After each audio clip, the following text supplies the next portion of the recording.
Film की starting होती है सोफिया नाम की लड़की से, जो दरअसल एक शार्क रिसर्चर थी। वो अपने साथियों के साथ पैसिफिक ओशन में शार्क को ट्रैक करने आई हुई थी, जिसका नाम ललित था। सोफिया और उसकी टीम पिछले काफ़ी टाइम से ललित को ट्रैक कर रही थी और आज भी इनकी यही सोच थी कि ललित कब इनके रडार में वापस आएगी और ये लोग उसका सैंपल लेकर उस पर रिसर्च करेंगे। फिर अचानक इन्हें रडार में ऐसे सिग्नल्स मिलने लगती हैं जैसे वो शार्क ललित इनके एरिया में आ रही है। इसीलिए टीम के 4 लोग, जिनमें सोफिया का हस्बैंड भी था, वो समंदर में कूदकर ललित को ढूंढने लगता है। तभी इन्हें वेल का बच्चा दिखाई देता है, लेकिन उसका साइज बहुत बड़ा था और डरा देने वाली बात यह थी कि वो बेबी वेल मरा हुआ था जिसकी बॉडी का आधा हिस्सा गायब था। अब ये लोग सोच रहे थे कि इस वेल का कातिल कौन हो सकता है कि तभी इनके सामने वेल का खूनी आ ही जाता है और वो और कोई नहीं ललित ही थी, जो अब इनके सामने आ चुकी थी, जिसे देखकर ये लोग काफ़ी घबरा जाते हैं क्योंकि आज से 2 महीने पहले जब इन्होंने ललित को एग्जामिन किया था तो वो बस 2.5 मीटर की थी और अब लगभग वो 7 मीटर की हो गई थी। यानी सिर्फ 2 महीने में वो 3 गुना बढ़ गई थी, जो बात काफ़ी चौंका देने वाली थी। अब यहाँ समझदारी तो ये थी कि इन लोगों को अपनी जान बचा कर चले जाना चाहिए था, लेकिन यहाँ सबसे बड़ी गलती सोफिया का हस्बैंड कर देता है। अपनी मौत को सामने देखने के बावजूद भी उसे सैंपल लेने की लगी हुई थी, इसलिए वो शार्क की बॉडी से सैंपल लेने के चक्कर में ललित को चाकू मार देता है और बस फिर क्या था, वही ललित कंट्रोल से बाहर होकर टीम के 4 लोगों पर हमला कर देती है और उन्हें बुरी तरह काट कर टुकड़े टुकड़े कर देती है। जबकि सोफिया और उसकी एक साथी नाव में से ये नज़ारा दूर से देख पा रही थी। हालांकि वो भी काफ़ी डर गई थी। जब उसे कुछ एहसास होता है तो सोफिया भी ओशन में कूद जाती है, इस उम्मीद के साथ कि शायद कोई जिंदा बचा होगा, लेकिन वहां पर तो बस टीम के लोगों के कटे हुए टुकड़े थे जिन्हें बुरी तरह ललित ने मार दिया था। हर तरफ खून ही खून फैला हुआ था और अब ललित सोफिया के सामने आ जाती है, जो किसी मॉन्स्टर से कम नहीं लग रही थी। वो अब सोफिया पर भी हमला करके घसीटकर उसे अपने साथ ओशन में ले जाने लगती है, पर किसी तरह सोफिया अपनी जान बचा लेती है। यहाँ से सीन कट होकर आता है सीधा 3 साल के बाद, जहाँ सोफिया ने अब शार्क्स पर रिसर्च करना बंद कर दिया था और अब वो एक एक्वेरियम गाइड का काम किया करती थी, जहाँ आने वाले बच्चों को वो मछलियों और उनके बारे में बताया करती थी, जो बच्चे काफ़ी एंजॉय भी करते थे। अब यहीं पर हम एक लड़की मीका को देखते हैं, जो एक मरीन एक्टिविस्ट थी। समंदर के बारे में रिसर्च और जानकारी रखने और देने वाली वो एक कंपनी को चला रही थी, जिसका नाम सेवियर्स ऑफ सी था, जिनका काम ही मरीन लाइफ को बचाना था, यानी समंदर में रहने वाले हर क्रिएचर की सुरक्षा करना उनकी जिम्मेदारी थी। अब मीका सोफिया से जाकर मिलती है, जिसे वो अपने हेडक्वार्टर ले आती है और उसे दिखाती है कि शार्क ललित, जिस पर सोफिया कुछ साल पहले रिसर्च कर रही थी, वो कुछ ही टाइम में पेरिस के एक रिवर में आ रही है, यानी कि इनके शहर के ही रिवर में, और बस पेरिस के रिवर में एंटर होने ही वाली थी।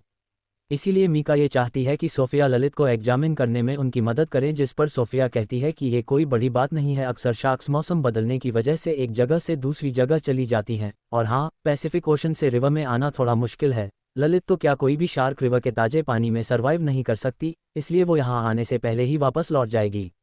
अब सोफिया के मन में वो सदमा बैठा हुआ था जो उसे शार्क्स पर एग्जामिन करने और उसे ट्राई करने से रोक रहा था, इसीलिए कुछ इस तरह की वजहें देकर सोफिया वहां से चली जाती है। अब हम लड़कों को उसी सन रिवर के पास खड़ा देखते हैं, जिन्हें रिवर से 2 छोटे छोटे मिसाइल मिलते हैं। अब यहाँ पर पुलिस आकर सभी मिसाइल को इकट्ठा कर लेती है और सबको बताती है कि दूसरी जंग के बाद से इस रिवर में छोटे छोटे मिसाइल और उनके शेल्स मिलते रहते हैं, इसलिए डरने वाली कोई बात नहीं है। अब रात के टाइम मीका अपने एक दोस्त के साथ सन रिवर में आती है, जो यहाँ हुई कार एक्सीडेंट की जांच करने आए थे, पर असल में वो तो ये एग्जामिन करने आई थी कि क्या ललित इस रिवर में आ गई है। इसलिए मीका की दोस्त रिवर में कूद जाती है, जहाँ वो शार्क की बड़े बड़े पंजों के निशान देखती है, पर तभी यहाँ इन दोनों को पकड़ने के लिए पुलिस भी आ गई थी, क्योंकि इस तरह किसी भी केस की इन्वेस्टिगेशन करना गैरकानूनी था। इसीलिए पुलिस मीका को पकड़ लेती है, जबकि उसकी दोस्त किसी तरह वहाँ से भाग निकलती है। अब हम सोफिया को देखते हैं, जो अब ललित को ट्रैक कर पा रही थी, और उसे पता चलता है कि ललित सन रिवर में आ चुकी है। अगली सुबह पुलिस उस आदमी की लाश रिवर से निकालती है, जिसकी कल रात कार एक्सीडेंट में मौत हो गई थी। अब लाश की हालत भी देखकर सब लोग काफ़ी डर जाते हैं, क्योंकि उसकी लाश का आधा हिस्सा गायब था। उसे देखने से साफ लग रहा था जैसे किसी बड़े से जानवर ने इसकी लाश को खाया है।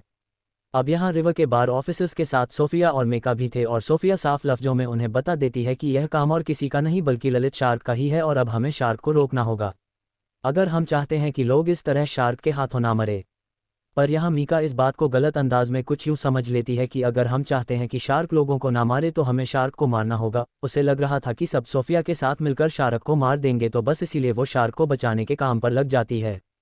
क्योंकि वो मरीन सेवियर है, समुद्री क्रिएचर को बचाने वाली, तो इसलिए उसे ऐसा करना पड़ेगा। अगले दिन ऑफिसर्स और सोफिया सन रिवर में आ जाते हैं। उनका प्लान था कि वो रिवर में जाकर सीधा शार्क को पकड़ लेंगे। तब सोफिया शार्क को ट्रैक करने में उनकी मदद कर रही थी। सब कुछ ठीक चल रहा था, वो लोग शार्क को देखने ही वाले थे, लेकिन मीका यहाँ बहुत बड़ी गड़बड़ कर देती है। वो अपने हैकर दोस्त की मदद से सोफिया के ट्रैकर के सिग्नल्स को खराब कर देती है, जिससे ये लोग शार्क को ट्रैक नहीं कर पाते और इससे उन ऑफिसर्स के लिए बहुत बड़ा खतरा आ गया था जो रिवर में गए थे। लेकिन ललित उस तरफ नहीं जाती और अपना रोड बदल लेती है, जिससे ऑफिसर्स को अपनी जान बचाने का मौका मिल जाता है और वो सही सलामत बाहर आ जाते हैं। अब ये काफ़ी सीरियस कंडीशन हो सकती थी कि शहर के बीचों बीच सन रिवर में मॉन्स्टर शार्क घूम रही है, इसलिए ऑफिसर्स ये बात जाकर मेयर को बता देते हैं। तब मेयर परेशान होते हुए कहती है कि कैसे भी करके उस शार्क को रोकना होगा, क्योंकि कुछ दिन बाद उसी सन रिवर पर एक बहुत बड़ा इवेंट होने वाला है जिसे वो किसी भी सूरत में कैंसिल नहीं कर सकती। इसलिए ऑफिसर्स ललित को रोकने के बारे में सोचने लगते हैं, जबकि मीका एक वीडियो बनाती है और उसे खुफिया तौर पर काफ़ी सारे मरीन एक्टिविस्ट के पास भेज देती है। ललित शार्क के बारे में बताते हुए कहती है कि गवर्नमेंट उसे और उस जैसे और भी शार्क्स को मारना चाहती है, इसीलिए हमें आगे आना होगा और इन्हें बचाना होगा। बेशक ये शार्क्स हम लोगों को खाए क्यों ना जाए। फिर वह कहती है कि इसके लिए आज रात हमें पेरिस के कैटाकोम में आना होगा। कैटाकोम दरअसल पेरिस के नीचे बनाई गई एक टनल सुरंग है जो पूरे पेरिस के नीचे फैली हुई है। अब मीका अपना पूरा प्लान अपने साथियों को बता तो देती है, लेकिन उससे पहले ही उसकी एक दोस्त पुलिस के पास पहुंच गई उन्हें इस खुफिया प्लान के बारे में सब कुछ बता देती है, जहां उन लोगों को पता चला कि इस टाइम शार्क पेरिस के कैटाकोम में ही है। फिर जैसे ही रात हुई मीका उन मरीन एक्टिविस्ट के साथ कैटाकोम आ जाती है, जहां सोफिया और ऑफिसर्स भी आ गई थे क्योंकि उन्हें भी मीका के प्लान के बारे में पता चल गया था। यहाँ ऑफिसर्स और एक्टिविस्ट के बीच बहस होने लगी, जहां तभी मीका रिवर में कूद जाती है क्योंकि वो ये दिखाना चाहती थी कि शार्क्स इंसानों के लिए खतरनाक नहीं है। और फिर तभी वहाँ एक शार्क आ जाती है जो ललित तो नहीं थी, जिसके साथ वहाँ और भी कई सारी शार्क्स आ जाती है। और बस फिर क्या था, शार्क ये साबित करती है कि सच में शार्क्स इंसानों के लिए बहुत खतरनाक है और इंसानों को नहीं छोड़ती। वो मीका पर बुरी तरह हमला कर देती है और उसे बहुत बुरी मौत देती है, यानी उसके शरीर के टुकड़े टुकड़े हो जाते हैं, जो देखकर सारे मरीन एक्टिविस्ट घबराते हुए इधर उधर भागने लगते हैं। और उनका जो प्लान था मरीन की लाइफ को बचाने का, वो पूरी तरह तबाह हो गया था, क्योंकि उन्हें एहसास हो गया था कि हर चीज़, भले ही वो कोई जानवर ही क्यों ना हो, बचाने वाला नहीं होता। कुछ आपकी जान के दुश्मन भी होते हैं जिन्हें रोकना और मारना भी पड़ता है। इसी बीच बहुत सारे एक्टिविस्ट रिवर में गिर जाते हैं और शार्क्स उन्हें खा जाती हैं। हर तरफ शार्क्स रिवर में इंसान के टुकड़े टुकड़े करते नजर आ रहे थे और चारों तरफ खून ही खून फैला हुआ था, पर जैसे तैसे इस हाल को काबू कर लिया गया। बचे हुए लोगों को सही सलामत वहां से बचा लिया जाता है, जिस दौरान एक शार्क को भी मार दिया गया था, जिसे अब सोफिया चेक करने लगती है। उसे पता चला कि यह शार्क एक फीमेल है जो तकरीबन 2 महीने की है, प्रेग्नेंट भी है, और हैरानी वाली बात है कि इसके पेट में ढेरों शार्क्स के बच्चे हैं। पता चलता है कि शार्क एक ऐसी प्रोसेस से बच्चे पैदा कर रही है जिसमें वो एक टाइम में बहुत ज़्यादा पैदा करने के काबिल होती है, वो भी बहुत ही जल्द, छोटी उम्र में, जो चीज़ बहुत खतरनाक है क्योंकि ऐसे इनकी तादाद बहुत ही कम टाइम में बढ़ सकती है। और ये ताज़ा पानी में भी सर्वाइव कर सकते हैं, जो चीज़ इन्हें इनकी माँ ललित से मिली है, जिसने क्लाइमेट की मुश्किल को झेलते हुए फ्रेश पानी में जीना सीख लिया था। ये लोग अंदाज़ा लगा लेते हैं कि ये शार्क्स हज़ारों की तादाद में हो सकते हैं जो सारे कैटाकोम में रह रहे होंगे, इसलिए वो फैसला करते हैं कि हम कैटाकोम में धमाके करेंगे जिससे सभी शार्क्स वहीं मारे जाएंगे। अब अगले दिन वो स्विमिंग इवेंट आ जाता है जहाँ एक टाइम में बहुत सारे लोग रिवर में स्विमिंग करेंगे। क्योंकि यह बात लोगों को नहीं बताई गई थी, मेयर को शार्क्स के आने का खतरा था, लेकिन वो इवेंट को अपने फ़ायदे के लिए कैंसिल नहीं करती, बल्कि ऑफिसर्स और ट्रेन मरीन को रिवर में उतार दिया गया। वो निगरानी करने लगते हैं, जहां रिवर की एक साइड पर काफ़ी बड़ा जाल बांध भी दिया जाता है ताकि अगर कोई शार्क इस तरफ आए तो उसमें फंस जाए। जबकि सीनियर ऑफिसर सोफिया और अपने साथियों के साथ कैटाकोम में आ गया था, क्योंकि वो वहाँ की मेन जगहों पर धमाके करने वाले थे। सब अपनी अपनी जगह पर पहुँच गई। सीनियर ऑफिसर और सोफिया एक साथ थे। वहाँ अंधेरा था। जैसे सीनियर ऑफिसर ने फ्लैशलाइट ऑन की तो हम बहुत ही भयानक सीन देखते हैं। ऑफिसर के चारों तरफ हज़ारों की तादाद में छोटे छोटे शार्क्स के बच्चे घूम रहे थे, जिससे वो काफ़ी घबरा जाते हैं, क्योंकि हालांकि ये बच्चे थे लेकिन इतनी ताकतवर थे कि किसी के भी टुकड़े टुकड़े कर सकते थे, क्योंकि छोटे होने की बावजूद इनका साइज काफ़ी बड़ा था।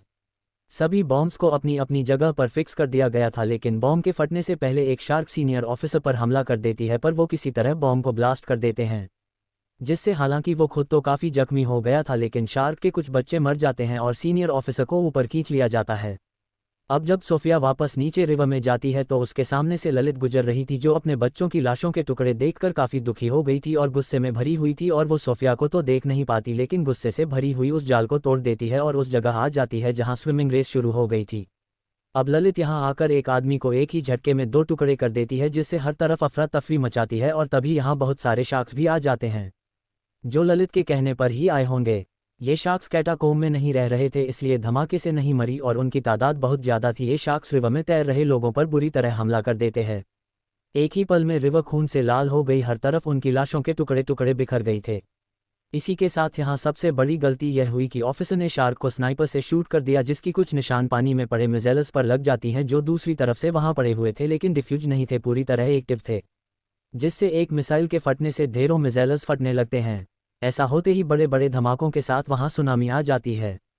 रिवर का पानी हर तरफ फैल जाता है जो मेयर के साथ साथ पेरिस के बहुत बड़े हिस्से को अपने साथ ले डूबता है। बहुत बड़ी तबाही मच जाती है, सिर्फ सोफिया और ऑफिसर ही बचते हैं जो अपने चारों तरफ तबाही को देख रही थी।